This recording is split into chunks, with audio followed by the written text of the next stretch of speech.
تو میں سمجھتا ہوں کہ جو اللہ کا کلام پڑھے، جو نعت خوانی میں آئے، اس کا کردار بھی بہت اچھا ہونا چاہیے، جب بھی دوسرے کے دلوں پہ اثر کرے گا اس کا پڑھنا۔ تو یہ جو ہم سنتے ہیں کہ نعت خواہوں میں بھی گروپنگ ہے اور آپس میں کچھ ان کے اختلافات بھی ہو جاتے ہیں، پھر کبھی وہ معاوضے پر بھی خاصا جھگڑا رہتا ہے، تو یہ پھر کیوں ہوتا ہے؟ مطلب ہونا چاہیے کیا نعت خواہوں میں؟ نہیں، ہونا تو نہیں چاہیے، ہونا نہیں چاہیے یہ بات۔ اور اب میں اپنی مثال دینا کہ میرا کسی گروپ سے تعلق نہیں اور نہ میں ان چیزوں پہ بلیو کرتا ہوں، تو میرے خیال میں ایسا کرنا نہیں چاہیے۔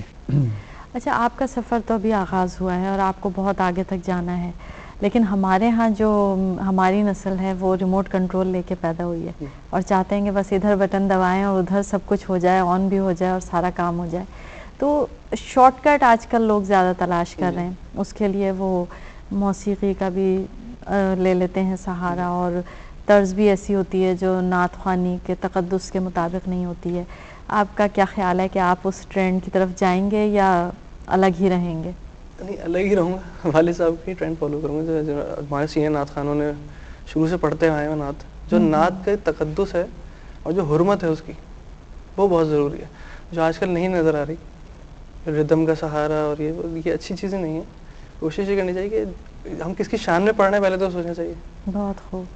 ہم کسی بڑے کے لیے اس کے احترام میں کھڑے ہو جاتے ہیں، اس کے احترام میں اس ادب سے بات کرتے ہیں، تو وہ تو حضور صلی اللہ علیہ وسلم جن کے لیے تخلیق کر دی گئی کائنات، تو بہت ضروری ہے، ادب بہت ضروری ہے، ادب احترام کی ضرورت ہے۔ بالکل، نہیں، بہت اچھی بات آپ نے کہی، اور اللہ تعالیٰ آپ کو اپنے اس عزم میں کامیاب کرے، کیونکہ بہت افسوس ہوتا ہے اگر نعت کے تقاضے پورے نہ کیے گئے ہوں تو تکلیف ہوتی ہے سن کر۔ بالکل بالکل، ان چیزوں سے ویسے بچنا چاہیے، کوشش کرنی چاہیے کہ کلام بھی اچھا ہو، پھر اس طرح سے پڑھا جائے اس کو تقدس کے ساتھ، احترام کے ساتھ، جیسے ابھی میرے صاحبزادے نے کہا کہ ہم کس کی شان میں پڑھنے جا رہے ہیں؟ اللہ کے حبیب کی شان میں پڑھنے جا رہے ہیں۔ اتنی بڑی ہستی جس کے لیے اللہ تعالیٰ نے پوری کائنات کو تخلیق کر دیا، اس کا نام لینے ہم جا رہے ہیں، تو ہمیں تو بڑے ادب و احترام کے ساتھ اس میں پڑھنا چاہیے، نہ کہ ہمیں اس کے اندر کوئی اور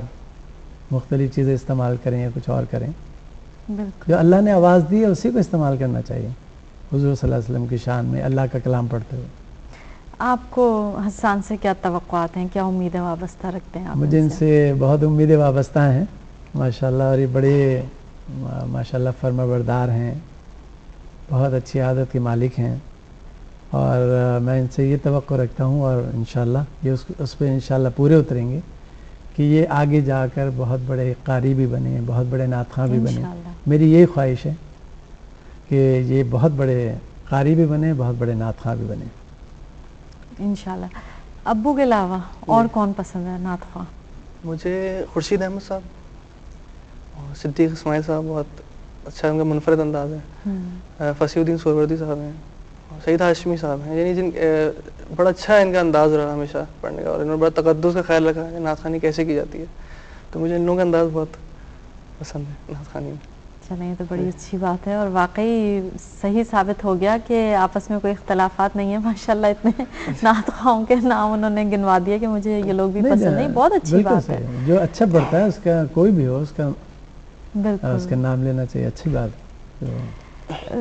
قاری وحید ظفر قاسمی صاحب، یہ فرمائیے کہ جب نعت خوانی کرتے ہیں یا جب قرات کر رہے ہوتے ہیں تو ہمارے ہاں ایک یہ طریقہ نکلا ہے کہ قرآن شریف کو سمجھنے کی کوشش نہیں کی جاتی ہے، اور بس نماز کا وقت ہوا نماز پڑھ لی، قرات کر لی، ان کے معنیوں کو نہیں سمجھتے ہم۔ آپ کیا سمجھتے ہیں کہ قرآن شریف کو سمجھنا، مطلب تلاوت تو بے شک کرنی چاہیے، اس کو سمجھنا کتنا ضروری ہے؟ دیکھیے، قرآن کریم جب ہم پڑھتے ہیں نا تو اس کے ایک حرف پر، ہمارے نبی حضرت محمد مصطفیٰ صلی اللہ علیہ وسلم نے فرمایا کہ اس کے ایک حرف پر ہمیں 10 نیکیاں اللہ تعالیٰ عطا فرماتا ہے، تو اس کا پڑھنا بھی، ویسے بھی پڑھنا بغیر ترجمے کے پڑھنا بھی ثواب ہے، بے شک، لیکن اگر ترجمے کے ساتھ ترجمہ سیکھ کر پڑھیں گے تو اور زیادہ اچھا ہے، اور اس پر اگر عمل پیرا ہو جائیں گے تو اس سے بھی اچھا ہے، یعنی سونے پر سہاگے والی بات ہے۔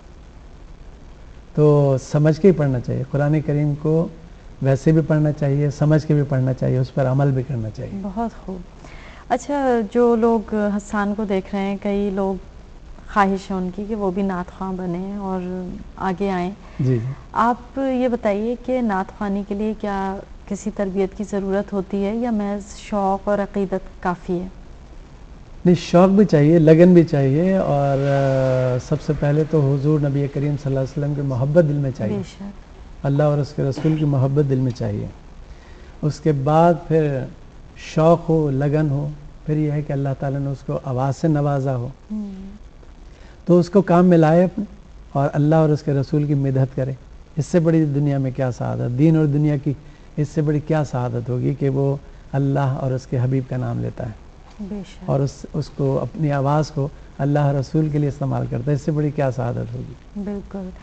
قاری وحید ظفر قاسمی صاحب, آپ تشریف فرما ہوں اور آپ سے نعت نہ سنی جائے, ایسا ہو نہیں سکتا. اب اگر ہم کہیں کہ اپنی پسند کی سنیں تو وہ تو پھر بہت ساری ہیں, تو اب اس کا حل یہ نکالا جا سکتا ہے کہ جو آپ کو آج کل پسند ہو نعت, وہ اگر آپ عطا کیجیے. ابھی کچھ عرصہ قبل میں نے شروع کی ایک نعت شریف, حفیظ طاہر مرحوم صاحب کی کہی ہوئی نعت شریف ہے, اللہ تعالیٰ ان کی مغفرت فرمائے. ان کی نعت شریف کے میں اشعار آپ کے سامنے پیش کرتا ہوں. جی. اللہم صلی علی سیدنا و مولانا محمد وعلی آل سیدنا و مولانا محمد و بارک وسلم. شوق و نیاز و عجز کے سانچے میں ڈھل کے آ, شوق و نیاز و عجز کے سانچے میں ڈھل کے آ, یہ کوچہ حبیب ہے پلکوں سے چھو کے آ, یہ کوچہ حبیب ہے پلکوں سے چل کے آ. امت کے اولیاء بھی ادب سے ہے دم بخود,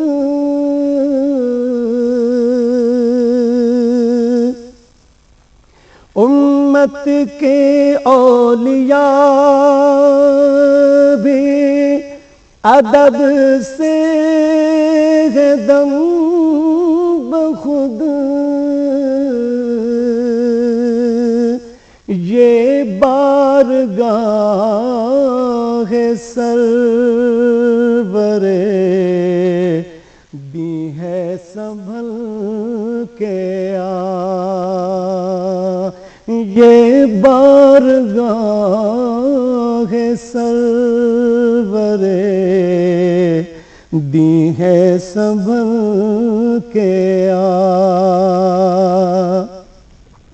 شوق و نیاز و عجز کے سانچے میں ڈھل کے آ, یہ کوچہ حبیب